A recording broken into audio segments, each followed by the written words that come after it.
This is a data management training video for the OPERA trial. It's intended for viewing by people with the following roles: principal investigator, another medical professional, a research nurse, a data manager, a trial coordinator, or a research associate.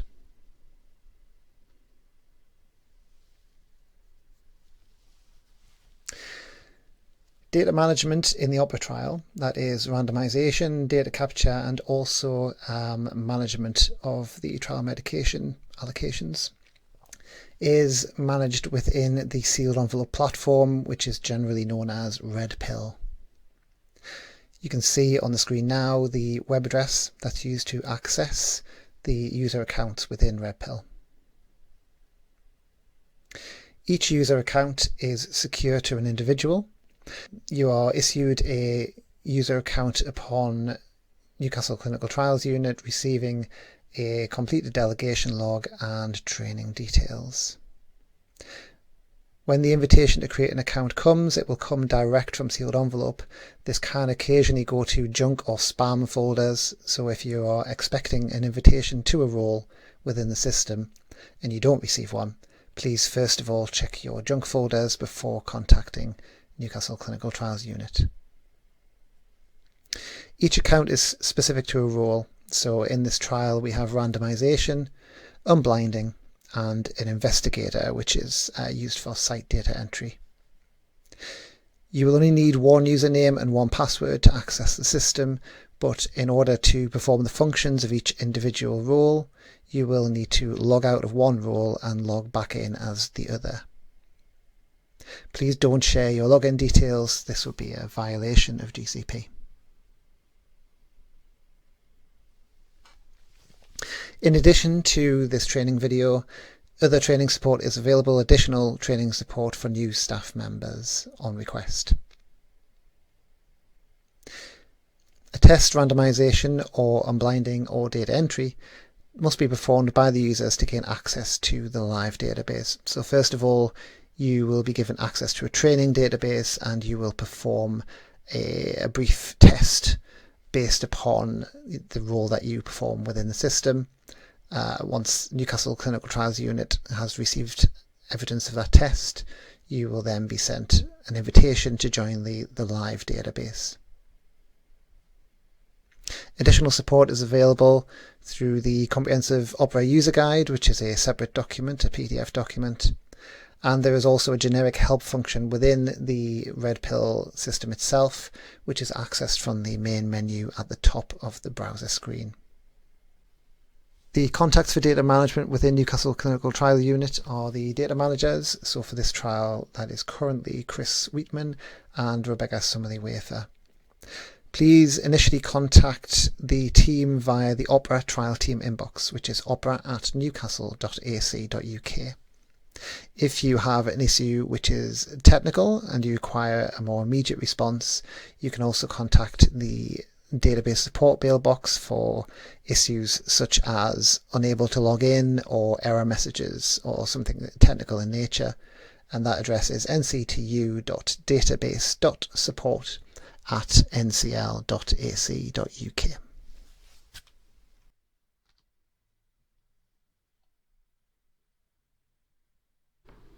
To view a participant, go to the top menu and click on the Participants link. This will display the full list of participants for the site. You can either select the participant in the list or type all or part of the participant's study ID number in the search bar. Click on the participant to reveal the participant details pane on the right hand side of the screen. Scrolling down through the participant details pane will reveal the study schedule. Each visit is shown with an arrow symbol, and below each arrow symbol is a list of forms for that visit. Each visit has a due date. This is calculated from the date of the baseline visit. Any overdue visits will be highlighted in red. Any visits that are not yet due will be shown in black.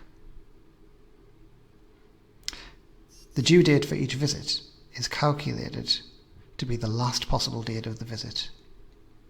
For example, visit 5, end of therapy, is 26 weeks plus 1 week from the date of the baseline visit.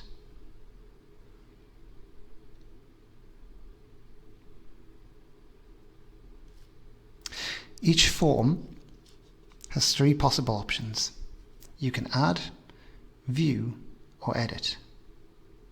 Once a form has been added, it cannot be re-added. For example, the visit date for this participant has already been added and is greyed out and no longer clickable. If the visit date form needs to be altered, we would use the edit link to go back to the form and change what we need to change. If you use the edit link, you will always be presented with reason for edit at the end. This is a mandatory field for which you must list the reason for making the edit for the audit trail.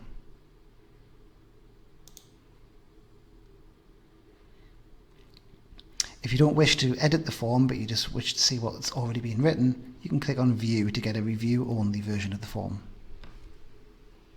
Certain forms will only activate based on data entered on other forms.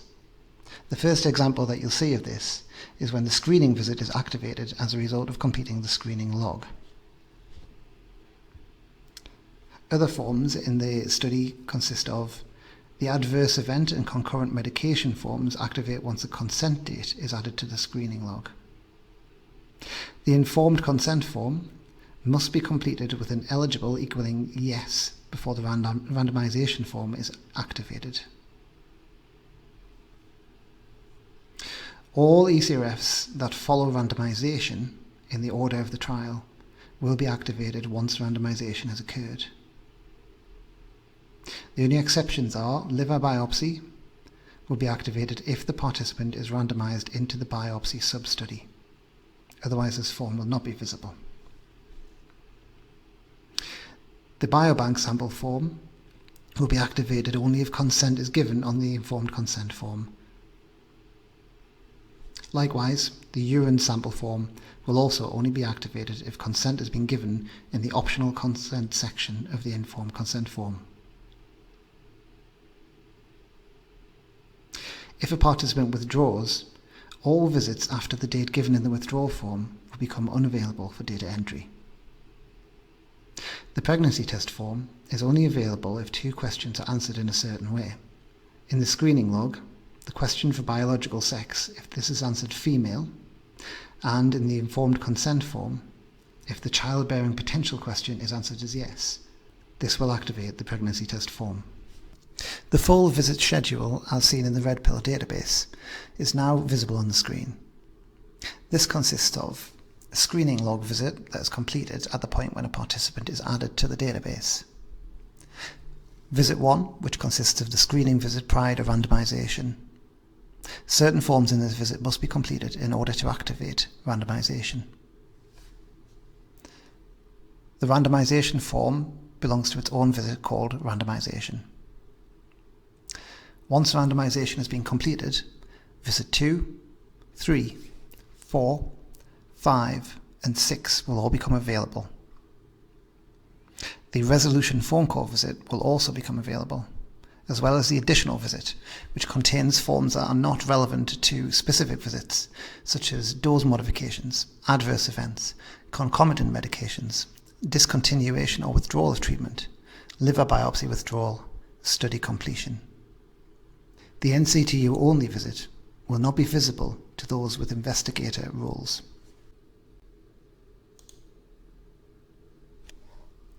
Once data entry is commenced, RedPill will automatically begin saving a draft of the data that has been entered.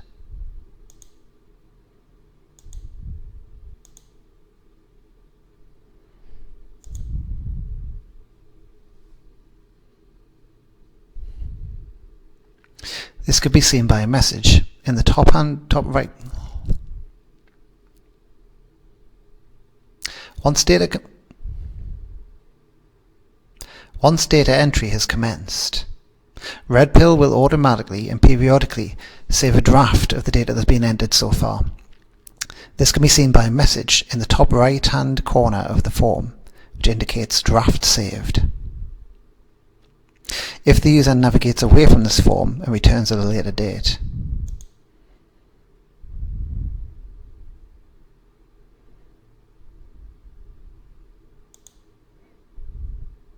a message will appear that asks the user whether they wish to load the previous draft or ignore the previous draft and enter the information from scratch.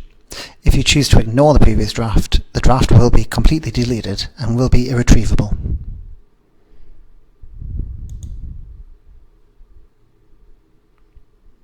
When entering data into radio button questions, such as were liver biochemistry performed, if you wish to cancel the answer entered rather than select the other option, you can push the reset button directly below. This will clear the question back to how it started.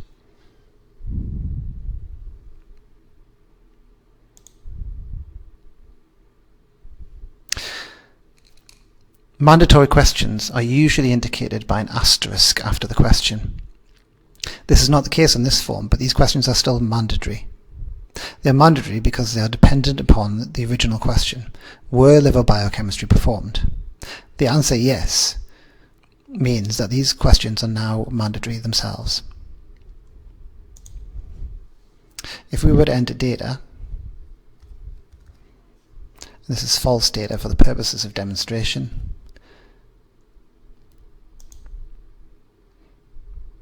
and miss one out.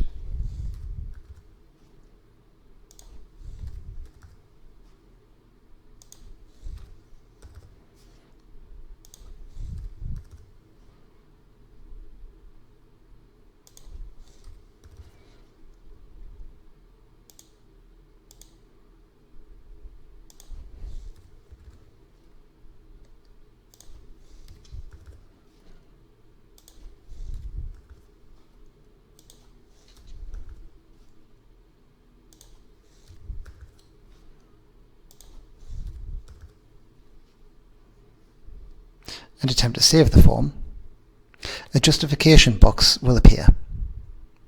If a question is mandatory, as indicated by "this field is required," this means that the question must either be answered or a justification must be given, which will be recorded in the audit trail. Each justification box comes with preset answers. You don't have to use these answers. You can enter your own text, and in fact this is encouraged for most questions in order to provide as much detail as possible and discourage the possibility of future queries on the data. For the purposes of demonstration, we'll use one of the preset answers, "not done," as this is not a real participant, so we don't have any of their data to provide. Now if we click Save Form, the form will be accepted. A banner appears across the top of the screen, which indicates this form was saved. When a form is draft, it is not considered complete. When all mandatory questions have been answered, and the form is saved and this banner has appeared, the form is considered completed by the database and will no longer appear overdue.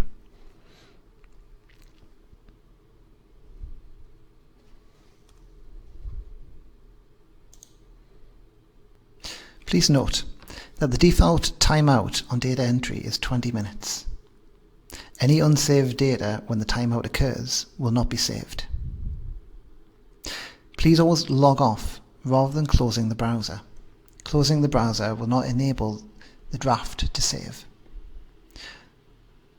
The logout link is located in the black menu bar at the top of the screen.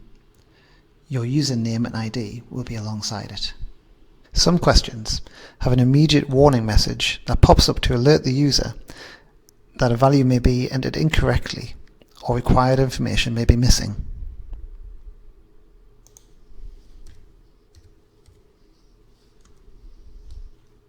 The user must cancel the message in order to continue with data entry. Please also ensure that you review the data that's been entered in order to prevent future queries being raised on the ECRF. Some forms have repeating sections which allow the same data to be entered again and again. In this example, we're looking at the clinical review form, the medical history relevant to PPC section. If a section repeats, it will have a button that leads to a subform. Click on the button to enter the data.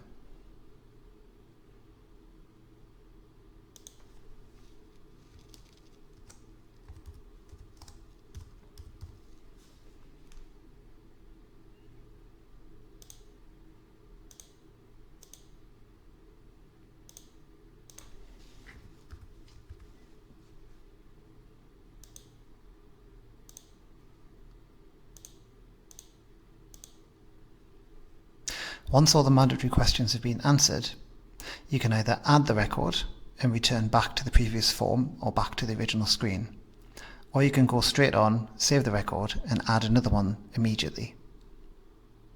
In this case, we're going to add the record and return to the previous screen. This adds a subpanel within the original form that shows all of the details entered on the subform. Adding another subform will add another panel next to this one, and then another panel, and then so on and so on. Another example of repeating elements within the database is repeating forms. The repeating forms in the database are in the additional visit at the bottom of the study schedule. Dose modifications, adverse events, and concomitant medications are all examples of repeating forms.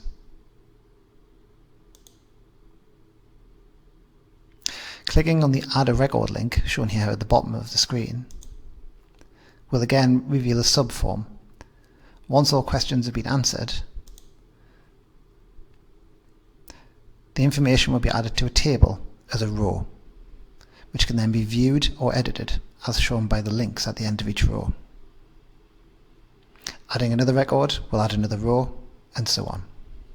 If the participant wishes to discontinue or withdraw treatment, please indicate this by completing the relevant form in the additional visit of the study schedule. If the participant is part of the liver biopsy sub-study and wishes to withdraw, please also indicate this by completing the liver biopsy withdrawal form in the additional visit. In all cases, please complete the study completion form in order to indicate that the participant has reached the end of the trial or withdrawn from the trial. Queries will be raised by the Newcastle Clinical Trials Unit trial team for missing data or discrepancies in the data, as well as automatically generated queries on certain questions. There are a number of ways to locate queries within the database. One method is to scroll through the list of participants and look for the amber question mark alongside the participant's line in the list of participants. If you click on the participant, this will open the participant details screen. Scrolling down the participant details screen, you'll see there's a section devoted to queries for this particular participant. Each query can be clicked on and viewed and responded to. Scrolling further down the participant details screen, the query symbol appears next to each form on which queries are being raised. Viewing the form will open a form with a query section at the top. Again, the query can be clicked on and viewed at this point. There will be a description of the query at the top of the screen, as well as a space below to respond to the query. Scrolling down further will reveal the form on which the query was originally raised. Please amend the data if required, and respond to the query. Not all queries will require data to be amended. Responding to a query will remove it from the site queue and put it back in the queue for the data monitor, which will likely be a person in Newcastle Clinical Trials Unit. If the data is consistent when the response is received, the query will be closed. If not, the query will be re-raised and will appear back in the queue for the site user. One other method of locating queries is to go to the top menu bar and click on the Queries link. This will give a full link of all queries for all participants at the site and can be searched using the search box at the top. Clicking on a query in the list will open a query panel. Clicking on Edit Query will take you to the screen that has just been viewed previously. Clicking on View Participant will take you back to the participant list and will automatically open the participant details screen so the query section can be viewed. Date information can be directly typed into a date field.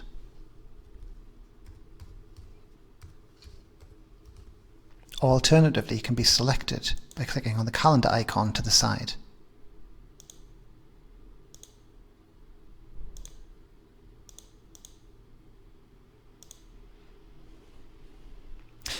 In some cases, as in the screening log form, clinical review form, adverse event form and the concomitant medication form, partial dates are accepted where full dates might not be known.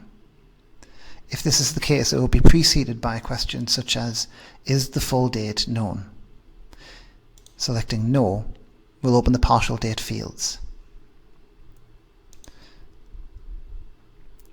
Select month and then indicate year. Please do not leave blank fields.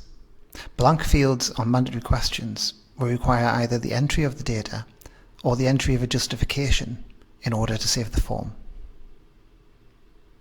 If the data of an entire visit is missing, this can be marked in the database by going to the visit schedule, finding the visit. Directly underneath there is a link that says Mark as Data Missing. Click on this link. Answer the question, is data missing for this visit? Yes. Give the details of why the visit data was not collected. Click Save.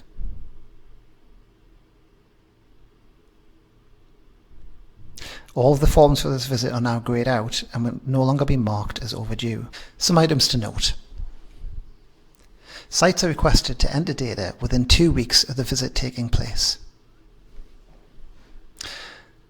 Please enter all screening activity into the screening log. This includes screen failures and participants who decline to participate. The screening log form must be completed to activate randomization functionality within RedPill. Regarding the trial medication, the site pharmacy will receive an initial batch of kits plus 1 additional shipment. In the case of mandatory data, data must be entered in order to save the page. Otherwise, it will be saved as a draft and can be entered at a later date. To save the form, you must either enter the mandatory questions or complete the justification box. If there are justification boxes on the screen, the form cannot be saved. Complete the justification boxes and then attempt to save the form again. You'll see the banner at the top of the screen if a save was successful. Please ensure you save the data before navigating to another form or another participant. A source document is a document in which data collected for clinical trials is first recorded, for example, medical notes or trial forms that have been supplied to the site. As part of the site initiation process, a source data agreement will have been completed. All source documentation is to be retained for 5 years. If you have any further questions, you can direct these to the Opera trial mailbox, opera@newcastle.ac.uk.